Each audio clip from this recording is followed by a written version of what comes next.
Oke, udah.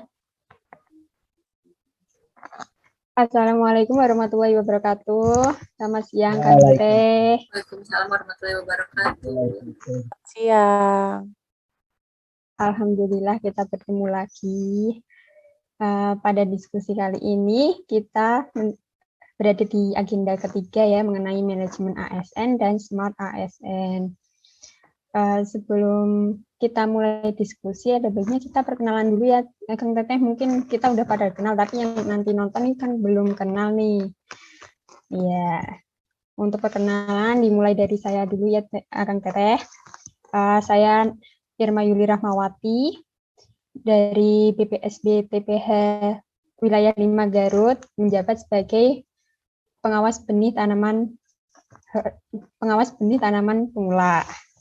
Untuk selanjutnya bisa ke Teh Nadia, mangga Teh. Perkenalkan, nama saya Nadia Irena. Saya dari Dinas Kepegawaian Daerah Provinsi Jawa Barat, menjabat sebagai verifikator keuangan. Lanjut. Ya, nama saya Yanuari Wiryana dari Dinas Tanaman Pangan dan Hortikultura, BPSB TPH Provinsi Jawa Barat. Saya bertugas sebagai pengawas benih tanaman pemula. Baik, perkenalkan nama saya Nelly Yuliani. Saya berdinas di Dinas Perindustrian dan Perdagangan Provinsi Jawa Barat sebagai pengelola keuangan. Mbak. Ya, perkenalkan nama saya Denis Wara. Saya sebagai pengawas benih tanaman pemula di BPSB TPH Satpol 2 Karawang. Baik, berarti dari 3 orang dari BPSB, 1 orang dari RSUD, ya, benar? Dan 1 orang dari orang BKD ini.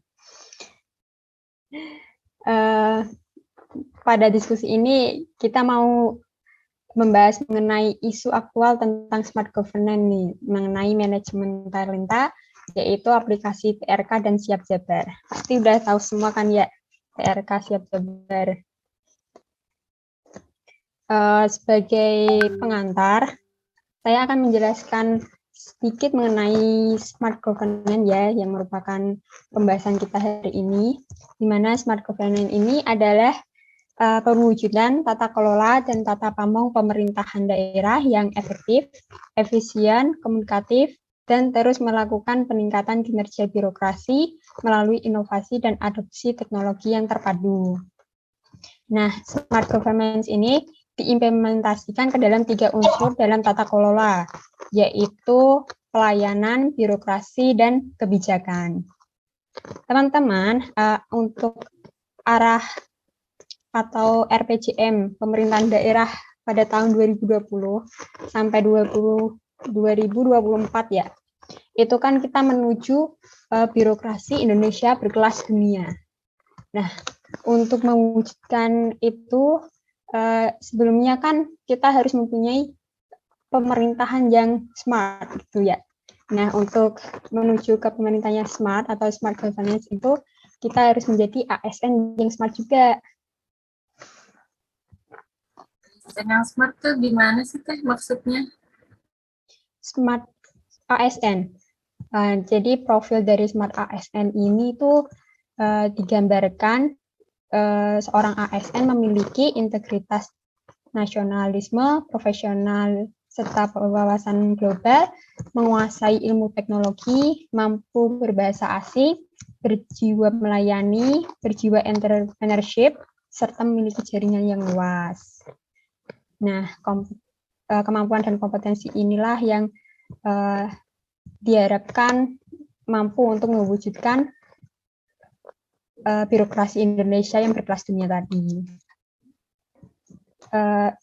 Dari sini kita mulai sharing aja ya teman-teman ya. Untuk penerapan smart governance yang ada di Pemprov Jabar nih, teman-teman ada yang bisa ngasih contoh nggak? Boleh nih, Teh Irma, aku mau nambahin ya. Enggak Teh. Teh Irma jelasin smart governance atau tata kelola pemerintahan cerdas bertujuan untuk mewujudkan peningkatan kinerja pelayanan publik, kinerja birokrasi pemerintah, dan kinerja efisiensi kebijakan publik. Salah satu upaya untuk mewujudkan smart governance ini perlu adanya smart ASN, seperti kata tadi Teh Irma bilang. Sosok ASN yang smart yang dibutuhkan ini nggak cuma hanya pintar aja ya, soalnya kita juga kemarin sudah melakukan tes yang ketat, seperti SKD, SKB, dan tes lainnya. Lantas apa sih yang dimaksud dengan kebutuhan akan ASN yang smart? Smart ASN sendiri teh harus dapat merespon perkembangan teknologi dan informasi dengan positif. Setiap ASN harus dapat bersikap adaptif terhadap teknologi agar kinerja pelayanan yang lebih cepat, akurat, dan efisien. Nah, untuk menjawab hal tersebut, Kementerian PAN dan RB telah mencanangkan kebijakan manajemen ASN menuju Smart ASN 2024. Melalui kebijakan tersebut diharapkan akan dapat terbentuknya birokrasi berkelas dunia Teh. Dalam upaya membentuk birokrasi berkelas dunia tersebut, diharapkan setiap pegawai dapat memiliki profil Smart ASN yang terdiri dari tadi yang pertama nasionalisme, yang kedua integritas, yang ketiga wawasan global, yang keempat hospitality, yang kelima networking, yang keenam penguasaan teknologi, informasi, yang ketujuh bahasa asing, dan yang kedelapan entrepreneurship. Nah, seorang smart ASN juga diharapkan dapat berperan sebagai digital talent dan digital leader yang mendukung transformasi birokrasi di Indonesia. Itu mungkin Teh untuk smart ASN.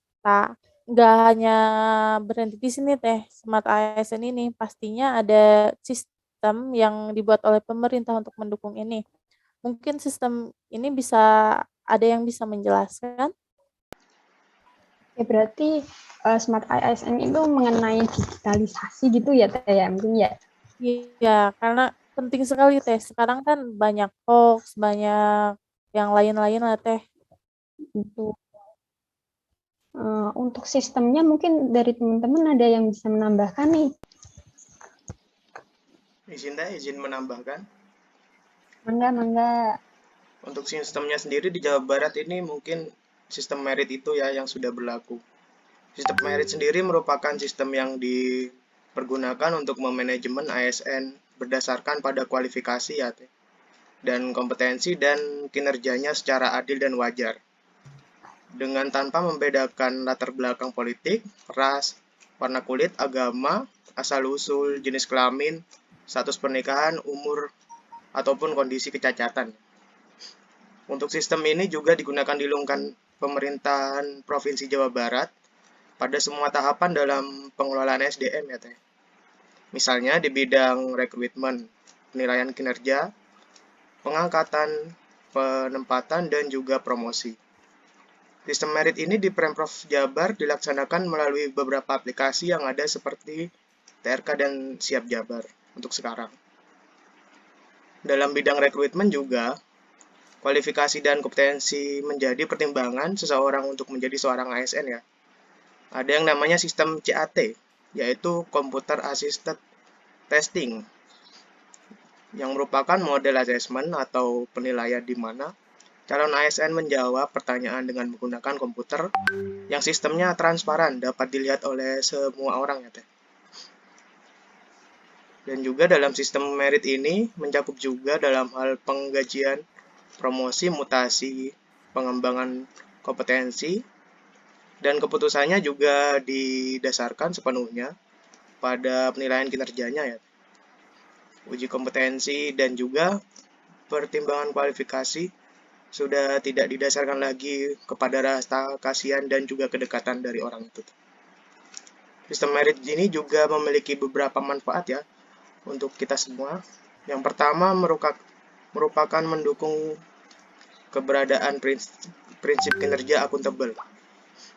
Yang kedua, juga dapat mengarahkan SDM untuk dapat berpertanggungjawabkan tugas dan fungsinya. Karena dalam sistem ini semua tugas yang kita lakukan itu tercatat. Dan manfaat yang ketiga adalah instansi pemerintah dapat mendapatkan pegawai yang tepat dan berintegrasi untuk membantu mencapai visi dan misi. Intinya sih sistem ini digunakan untuk menyelesaikan masalah ketidakadilan ya. Jadi dengan sistem ini semuanya menjadi adil gitu. Karena penilaiannya yang tidak memihak apapun, benar-benar menggunakan hasil kinerja yang kita lakukan. Dan juga sistem merit ini juga sangat membantu ya untuk membantu mengambil beberapa keputusan karena dapat mengambil keputusan dengan tepat sesuai dengan kinerja ASN itu sendiri. Ini seperti itu. Oke, berarti dengan sistem ini tuh pengelolaan SDM jadi lebih adil gitu ya, Kang ya? Ya, jadinya tidak ada lagi yang namanya memihak, ini didahulukan sudah tidak ada. Jadi semuanya sama berdasarkan kinerja yang kita lakukan begitu. Oke, tadi kan Kang Danis nyebutin nih ada untuk ada manajemen mengenai kinerja. Nah, untuk mengukur kinerja sendiri itu gimana, Kang? Atau mungkin ada teman-teman yang bisa menambahkan gitu? Ya, baik ya, saya tambahkan. Jadi memang untuk sistem merit ini kan bicara soal objektivitas. Nah, itu kita tahu dari mana gitu. Itu kita bicara dari data, dari evidence. Nah, harus ada cara ngukurnya dan jelas. Apa sih TRK itu? TRK itu ya kita udah pakai ya semuanya juga. Aplikasi ya berbasis Slaman, web based, bisa diakses di mana aja gitu. HP, tablet semuanya bisa, laptop. Nah ini juga aplikasi ini tuh memang dari BKD udah saling terintegrasi juga gitu ya dengan aplikasi-aplikasi lain seperti Kemop, terus sama Siap Jabar gitu ya. Nah, TRK sendiri itu nama kepanjangan dari tunjangan remunerasi kinerja. Nah, dari implementasinya ini udah dari bulan Januari 2020. Sudah efektif dipakai untuk mengukur kinerja pegawai. Nah, terus TRK ini udah dipakai sama 97,3% pegawai di Pemprov Jabar tiap harinya. Sisanya itu mungkin statusnya tidak aktif karena berbagai macam kondisi gitu. Mungkin sedang proses purna bakti atau sebagainya. Nah, fitur-fiturnya ini banyak ya dan pemakaiannya ini ideal gitu untuk jangka panjang untuk menyimpan data. Ada penggunaan harian gitu ya, kita tiap hari juga melaporkan aktivitas sehari-hari gitu ya. Terus ada penggunaan bulanan untuk melaporkan kinerja gitu ya, bulanan nilai IKI bulanan, terus ada nilai review juga 360 kita tiap bulan ngisi juga kan di awal bulan gitu. Dan untuk penggunaan tahunannya itu bisa digunakan untuk membuat SKP tahunan dan SKP akhir tahun. Nah, untuk situasional, penggunaan kondisional juga kalau misalnya pindah jabatan, itu pegawai juga harus menutup SKP dan harus menyusun SKP baru di jabatan. Atau buat untuk melaporkan realisasi instruksi khusus pimpinan yang diberikan sewaktu-waktu. Nah, apa sih manfaat dari TRK ini? Kita udah ngerasain sendiri ya. Jadi terukur gitu kinerja itu. Ngomongin kinerja tapi apa gitu. Ini bisa diukur dengan data. Nah, kinerja ini bisa lebih terukur. Terus juga ini juga jadi pemacu ya, pemacu motivasi karena kinerjanya itu tercatat, terukur gitu ya. Merasa dihargai gitu. Pekerjaan kita itu ada gitu, ada rekornya. Terus kita juga membangun komunikasi antara atasan sama bawahan gitu ya, untuk pembinaan pegawai gitu, untuk mencapai target kinerja bersama. Dan setelah itu kita juga tunjangannya adil, karena berdasarkan nilai kinerja pegawai setiap bulan. Jadi kalau mau tunjangannya besar ya kinerja juga harus berikan yang terbaik. Nah, terus datanya juga komprehensif gitu, karena sudah terintegrasi dengan aplikasi-aplikasi lain gitu. Data-datanya itu sudah ada dan sudah bisa diambil gitu dari Siap Jabar, dari Kemop. Jadi nggak susah-susah lagi, nggak rumit lah. Sekarang udah zamannya itu convenient, semua itu serba convenient. Nah, dan ini juga kita harus berbangga ya, turut berbangga karena TRK ini inovasi Pemprov Jabar ini udah masuk nominasi finalis IBC Smart City Asia Pacific Award tahun 2021. Nah, di kategori administrasi lumayan jadi finalis. Itu Teh. Wah, berarti TRK ini juga menjadi bukti dari nilai berakhlak tuh Kang yang akuntabel. Ya benar Teh. Kinerja jadi terukur gitu ya manfaatnya membangun komunikasi, kemudian pakai kinerja juga jelas dan meningkatkan motivasi kita. Kalau mungkin dari teman-teman ada yang tahu nih kegunaan TRK yang lain gitu apa atau manfaatnya tambahan? Udah dijelasin sama Kang Yana tadi ya tentang pengukuran kinerja dan untuk biar kita dapat remunerasi ya di akhir bulan, kan pegawai itu lebih condongnya ke situ ya, gimana caranya dapat tunjangan besar gitu ya. Padahal sebenarnya TRK itu bukan sampai situ aja gitu, ada fungsi lainnya yang nggak kalah bermanfaat. Coba aku mau share sebentar ya. Silahkan Teh Nadia. Mangga Teh.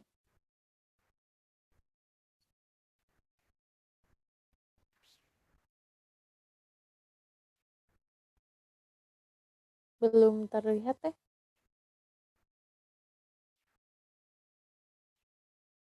Nah, udah kelihatan. Udah ya. Nah, terus saya kedengeran jelas? Jelas Teh. Jelas Teh. Iya. Jadi dari TRK itu sebenarnya ada fungsi-fungsi lainnya yang itu sangat bermanfaat ya buat kita memanajemen ASN, buat bikin SDM Pemprov Jabar itu lebih baik lagi gitu ya. Di TRK itu sebelumnya tadi udah sempat nyinggung sistem merit ya. Nah, salah satu cara kita untuk meningkatkan sistem merit kita adalah dengan cara melakukan manajemen talenta. Nah, manajemen talenta ini dari BKD Jabar itu ada 5. Yang pertama ada akuisisi, ada pengembangan, ada retensi, penempatan, sama pemantauan dan evaluasi. Kalau akuisisi itu yang kayak kita kemarin ya ada perekrutan CPNS baru itu untuk akuisisi dari eksternal. Sedangkan kalau dari internal itu lebih ke kayak mutasi antar OPD gitu. Kalau yang eksternal itu kayak kita sama P3K gitu. Nah, dari akuisisi ini, setelah kita udah masuk nih, kita akan dilakukan identifikasi dan penilaian serta pemetaan talenta gitu. Nah, itu dilihatnya dari mana sih? Nah, dilihatnya itu dari TRK. Makanya itu adalah fungsi TRK selanjutnya ya, selain kita mau lihat kinerja dan juga buat dapat tunjangan gitu ya. Nah, ada yang tahu nggak tentang 9 box grid talent management? Pernah dengar nggak ada ini nih, gambar kayak gini? Pernah Teh itu. Pernah Teh yang 1, 2, 3. Ya, jadi mungkin cuma sekilas doang ya lihatnya. Nah, ini tuh adalah kotak manajemen talenta di mana pegawai Pemprov Jabar ini bakal dikotakin nih di sini. Nah, caranya adalah, jadi gini, untuk sumbu X, ini kan yang horizontal namanya sumbu X, itu adalah kita mengukur tentang potensi dari pegawai-pegawai Pemprov Jabar. Sedangkan untuk sumbu Y, itu untuk mengukur kinerja gitu. Jadi kita akan memetakan mana sih misalnya ya, yang nomor 1. Kalau misalnya kita itu ada di sini, kita ada di nomor 1, berarti kinerja kita itu di bawah ekspektasi dan kita tuh mempunyai potensi yang rendah gitu. Berarti kan kalau kita tahu kayak gitu, oh berarti kinerja kita harus ditingkatkan lagi untuk TRK-nya berarti masih kurang nih, untuk jamnya. Terus potensi kita apa lagi yang perlu kita tingkatkan, misalnya sertifikasi kayak gitu-gitu kan. Misalnya kita ada di di nomor 6 gitu ya. Kita punya potensi yang tinggi nih, tapi kinerja kita tuh masih di bawah ekspektasi. Berarti yang kita lakukan adalah meningkatkan kinerja gitu.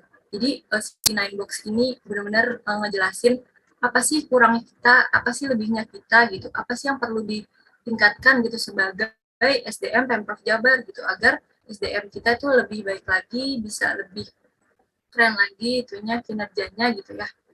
Nah,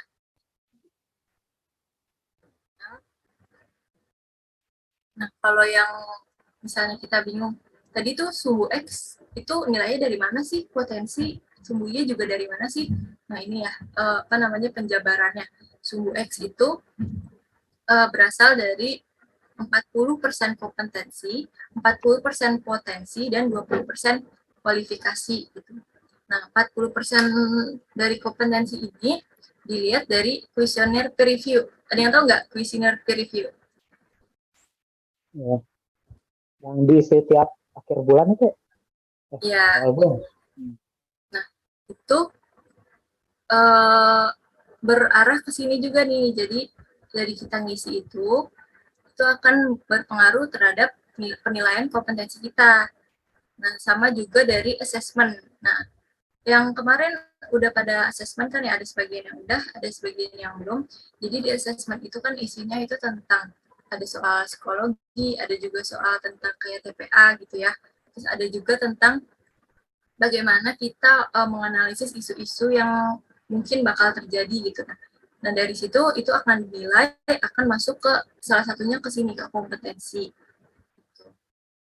Terus untuk potensi juga bisa dilihat dari asesmen sama kuesioner juga sama, dan kualifikasi. Nah, ini kualifikasi itu isinya ada pendidikan, golongan, riwayat jabatan, dan diklat penugasan. Nah, biasanya kan kalau yang tentang kayak gini, tentang biodata, tentang diri kita banget gitulah, itu adanya di siap jabar kan ya. Makanya kalau misalnya kita itu habis menempuh pendidikan, habis ikut diklat atau sertifikasi atau webinar, kalau dapat sertifikasinya itu harus langsung masukin ke siap jabar, karena ini masuk apa namanya, termasuk juga penilaian dari 9box ini. Jadi biar penilaiannya itu akurat gitu ya. Itu adanya di sini kalau yang sumbu X. Selanjutnya untuk sumbu Y. Nah, mungkin yang lebih familiar untuk kita yang sumbu Y ini, karena 75% dari sumbu Y ini berasal dari nilai kinerja. Nilai kinerja itulah yang kita ambil dari TRK yang setiap hari kita isi. Nah, itu masuk ke 75% di sumbu Y ini. Jadi, sumbu Y itu benar-benar sangat berpengaruh dari TRK, dari input aktivitas yang kita isi setiap hari gitu. Perilaku juga sama, perilaku juga dari TRK dan KEMOP. Kalau KEMOP itu lebih menilai kedisiplinan kita, kayak apakah kita tepat waktu atau enggak, atau telat, atau apa izinnya di mana gitu ya. Terus dapat lagi 15% tambahan kalau kita di vote sebagai pegawai terbaik. Kan kalau di 360 peer review itu juga kita ditanya tentang sifat apa perilaku rekan kerja kita, terus kita juga ditanya juga tentang siapa sih pegawai yang terbaik di kantor kita gitu kan. Nah, itu misalnya ada yang dapat nominasi ini nih, dia bakal dapat tambahan 15% untuk perhitungan sumbu Y. Nah, selanjutnya setelah itu ada 10% dari nilai OTM gitu kan. OTM itu employee of the month. Jadi apa namanya? Kita juga di PDV itu kan ngasih tahu ya yang mana sih yang di OPD kita yang termasuk di OTM ini. Nah, calon kandidatnya aja itu udah dapat nih poin 4% gitu ya. Sampai pemenangnya itu akan dapat 10% gitu. Jadi yang mau tanya lagi tentang ini 9box. Berarti ngisi TRK itu sangat penting gitu ya Teh ya. Karena menjalannya ke manajemen talenta, kemudian ke employee of the month. Iya benar banget Teh. Jadi TRK itu bukan cuma buat kita biar dapat gaji aja ya, cuma ini sangat berpengaruh sama hal-hal yang lainnya gitu ya. Selain itu juga ada apa namanya, selain untuk memetakan itu, si 9box ini juga punya fungsi lainnya, yaitu untuk kita mengetahui sebenarnya kita tuh kalau misalnya mau menempuh pendidikan lanjutan tuh mau yang mana gitu, yang baiknya tuh yang mana gitu. Misalnya kita tuh ada di box 4 lah ya, box 4, oh ternyata kita itu cocoknya untuk izin belajar atau tugas belajar. Kalau kita adanya di box 7, oh kita lebih direkomendasikan untuk tugas belajar aja. Terus kalau kita ada di box 8 atau 9, kita leader rekomendasikan untuk short course gitu. Jadi bisa membuat rekomendasi kepada pegawai sebenarnya yang dibutuhkan tuh apa sih, apa izin belajar aja atau tugas belajar atau short course aja. Kan semuanya punya hal yang berbeda ya. Yang mana yang kita butuhkan itu lebih yang paling kita butuhkan tuh yang mana gitu. Nah, setelah untuk pemetaan itu seperti yang tadi udah disinggung kan employee of the month ya. Employee of the month dari TRK itu kita kan ngisi ya setiap bulan siapa sih kandidatnya gitu kan. Ada yang pernah jadi employee of the month, CPNS juga ada. Nanti ya mungkin kapan-kapan. calon. Bukan nggak pernah tapi belum ya, belum. Jadi employee of the month ini dibuat untuk meningkatkan kinerja pegawai gitu ya. Nah, diukur melalui TRK. Makanya kalau ngisi TRK tuh kita nggak boleh ngasal ngisi kinerjanya gitu. Jangan, udahlah masukin ini aja, yang penting ini 60 menit. Udahlah masukin ini aja, yang penting bisa dapat 360, nggak gitu ya. Dan juga misalnya kita ngisi peer review juga itu sangat berpengaruh, walaupun ini cuma teman kita nggak berpengaruh sama kita, tapi kan ya itu berpengaruh gitu sama pemetaan nanti di Pemprov Jabarnya gitu ya. Jadi walaupun yang kita nilai itu teman kita, tapi itu akan berpengaruh juga sama keseluruhan nanti di Pemprov Jabar. Nah, employee of the month ini nguntungin banget loh. Karena kalau yang menang ini itu bisa dapat tambahan uang kinerja sebesar 100% gitu. Jadi makanya ayo kita berlomba-lomba agar bisa dapat employee of the month. Sebulan aja juga udah lumayan ya kan. Bisa traktiran.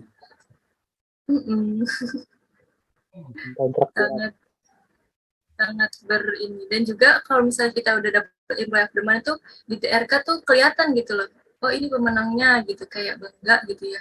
Makanya ini dibuat ada ini tuh biar kita tuh saling berlomba-lomba untuk dapetin penghargaan ini gitu sih Teh. Fungsi dari TRK. Terima kasih Teh Nadia, jadi nambah motivasi kita nih untuk bisa rajin terus ngisi TRK ya teman-teman ya.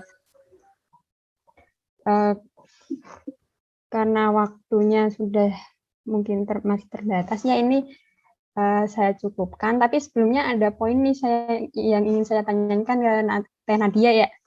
Poinnya Teh, ada tips and trick nggak biar TRK 100% nih? 100%. Bagi orang. Kayaknya susah ya buat 100% karena yang ikut andil dalam TRK kita tuh bukan kita sendiri ya. Itu ada andil orang lain juga, makanya kita harus baik-baikin orang ya. Tapi harus tulus, nggak boleh biar TRK 100% ya. Tahu saya juga tergantung penilaian orang lain juga sih, dari asesmen juga 360 gitu.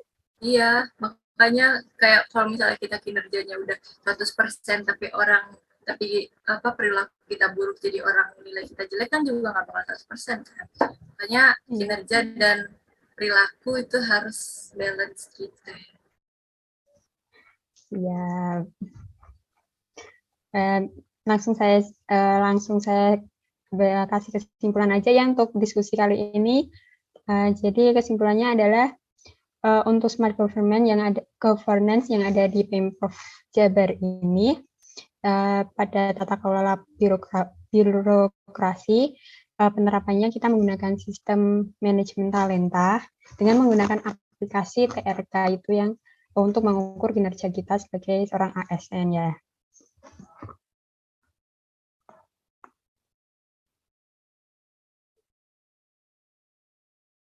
Semoga diskusi kali ini bisa bermanfaat ya untuk kita semua.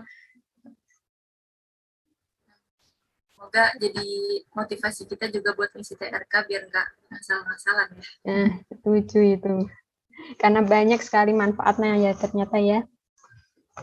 Yang rajin gitu, disiplin. Iya.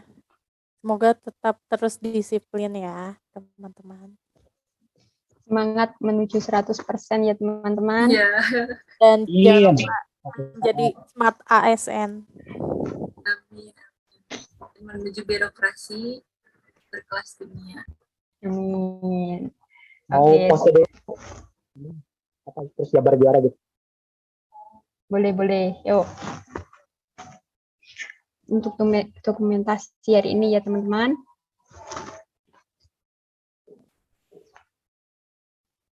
Jabar. Juara. Ya. Terima kasih, teman-teman. Assalamualaikum warahmatullahi wabarakatuh. Waalaikumsalam. Warahmatullahi wabarakatuh.